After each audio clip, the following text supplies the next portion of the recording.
Can your teeth actually heal themselves? Well, your teeth can't regrow, but they can remineralize. And the science behind this is increasing every single day. And it's actually more interesting than people are talking about. So, everything that I tell you today, every claim I make is documented by research. You can find all of that in the notes at the bottom. Make sure to check that out if you're interested. And by the end of today's video, I'm going to give you a 4-part formula to actually heal your teeth. To start with, we have to talk about what's happening when you start to get a cavity. It's all about the acid, and that is step number 1, is managing the acid. Why acid? Well, when our mouths get to a pH of 5.5 or lower, what happens is that minerals in our teeth are actually pulled out into the saliva. This is just what happens when something acidic touches something that has minerals involved. I often joke that this is the old science fair experiment where you'd pour Coke on top of a battery terminal or something that has a lot of mineral buildup, and it eats it away, it dissolves it. The same thing happens in our mouths. So, where does the acid come from that literally dissolves the minerals in our teeth? 2 places. Number 1, from our diet. So, if we're actually eating a lot of acidic foods, this might be soda or energy drinks or things that are really acidic, even in the foods that we eat, like pineapple and tomatoes, and lemon juice is a big one that people don't think about. All of these are very acidic. When that acid touches the tooth, it literally pulls minerals out and dissolves them. Now, our teeth themselves are made of 96% minerals, and the mineral is called hydroxyapatite. It's just a bunch of minerals stuck together, primarily calcium and phosphate. The other 3% is water and some other organic materials, but 96% is minerals. So when that acid contacts the tooth, it pulls the mineral out and that mineral goes into the saliva. That's source number 1. The second source is when you eat sugary foods. That's actually the favorite food of bacteria that live in your mouth. Now, when the bacteria eat that sugary food, they actually excrete acid. So it's not the sugar that leads to the cavity, it's the bacteria eating the sugar that leads to the cavity. So again, it's all about acid. So acid control is so crucial for actually healing a tooth. We're going to get into that in a minute. Step number 2, we need to manage that saliva. So remember, I talked about when the acid dissolves the minerals go into the saliva. Down the hatch they go. They are then used somewhere else in the body. Well, if your body has enough minerals, there's this constant ebb and flow in the mouth. You eat something, pH drops, and this happens automatically. So every single time you eat, the pH is going to get more acidic in your mouth. pH drops, minerals are pulled out into the saliva. If there's enough minerals to be had in the body itself, saliva will bring more minerals back and will neutralize the pH and remineralize the tooth. This is literally going on all day long, every single day. So when we think about this, there are 2 things that can help. Number 1 is we have to reduce the number of times that acid drops. So this means reducing the number of times that we're putting something in our mouth. It takes our saliva a half an hour to an hour to bring that pH back up, to get rid of the acid, to bring the minerals back. So you have to give your mouth time to recover. This is where the healing part comes in. Enamel looks like a matrix. It has holes. When the minerals are pulled out, it leaves a hole. Well, the saliva can bring something that will fill that hole back up again. But if it's never the right pH, if it's always acidic because you're constantly sipping on something or you're constantly popping something into snack, your saliva never has a chance to do its job of bringing the minerals back. So there's simple little things you can do, like instead of a snack at about 9:30 in the morning, drinking a glass of water instead. Just that one step alone could be the difference between you being able to heal a beginning cavity or not. How long are you giving your mouth in between meals and sips to be able to recover?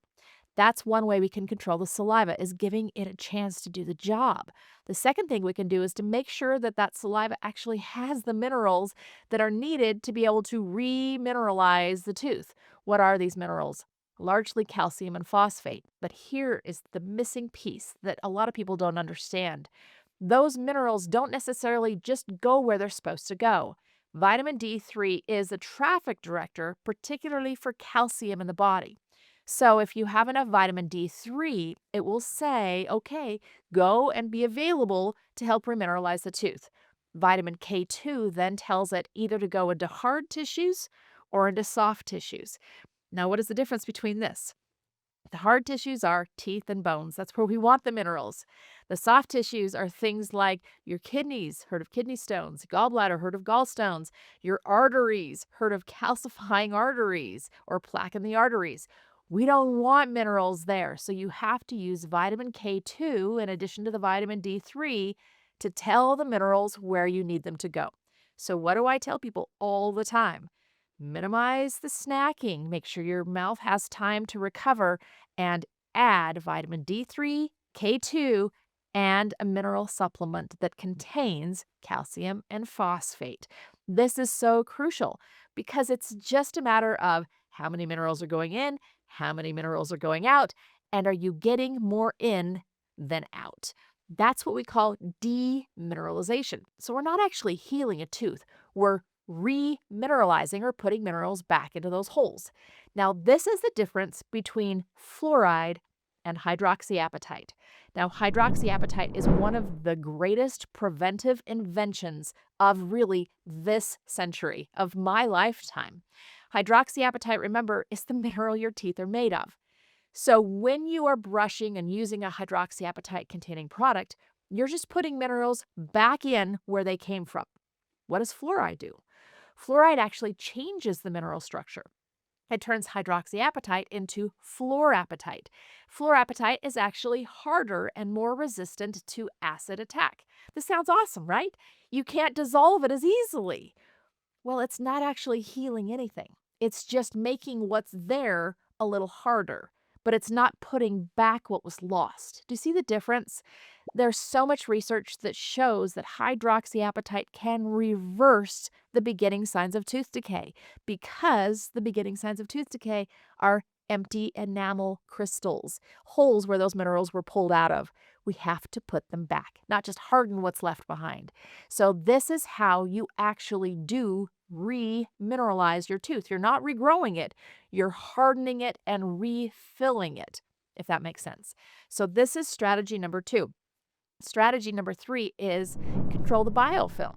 What does that mean? Well, what this means is bacteria, remember, eat sugar, create acid. They're going to repopulate in your mouth about every 2 to 3 hours. So you're going to brush them off and they're going to be back again this evening. So it's so important that you continually keep the teeth clean. It's actually less important which bacteria are there. There's not really good bacteria and bad bacteria. There are ones that like sugar more than others. It's more important that you just get them all off. So this is the reason that we tell you brush your teeth, floss your teeth. It's going to help with cavities because it does help to remove the bacteria that may be excreting some of that acid that are dissolving minerals out. So this is step number 3. So far we have control the acid, right? A little bit less snacking if possible, and watch what you're putting in your mouth, the acid content of it.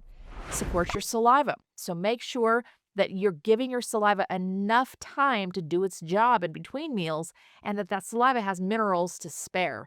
Number 3, control those bacteria. Make sure you're getting it off every single day and keeping it nice and clean. All right, we're here to step number 4. This is all about just being conscious with what you're eating. Remember, we want to minimize the number of times that we're eating. We want to really reduce the acid content in those foods if possible. And we want to make sure that those foods are full of minerals, right? Minerals are the key. So let's put this all together into a complete format and complete program for you. You're not rebuilding a tooth. You're not actually putting something there that wasn't there in the beginning. What you are doing is realizing that when a cavity starts to form, it's because minerals were pulled out and left a hole behind. The bacteria are then able to crawl in, they eat more sugar, they excrete more acid, more minerals are pulled out, and the hole gets deeper and bigger. What might this look like? Well, this might be a white spot. You might see a white spot that's kind of matte, not very glossy or shiny. That's what a beginning cavity looks like. You might actually feel some sensitivity. So you're drinking something cold and, yeah, I can feel that. These are all signs that a cavity is starting. When you are in that phase, you are able to add minerals back into those holes and actually fill them up again. So, again, we're not adding what wasn't there, we're just replacing what was lost. Can you see the difference here? You're going to be able to tell the difference. You're going to see those white spots change. They're going to get glossy again. You're going to feel a lot less cold sensitivity. I remember a woman told me that she literally had to microwave her fruit to be able to eat it because even fruit was just so sensitive to her teeth until she filled them up with hydroxyapatite. Then no more issues like this. So control that acid, take care of the saliva, and control that biofilm. Make sure you're keeping the bacteria off. Add a lot of minerals through supplementation if necessary, for sure, through your diet, and you can have healthy teeth for life because it is possible to keep your teeth healthy. Research agrees with me and proves what I'm telling you is true today. This information is out there. It's so fascinating, and really today is the day to live because we have so much information available, but also so many products available to make healthy teeth for life a real possibility for you. Keep subscribing, keep checking in here because this is the kind of information I want you to know. I want to translate the science that's happening today into real actionable things you can do every single day at home to keep your teeth and you well.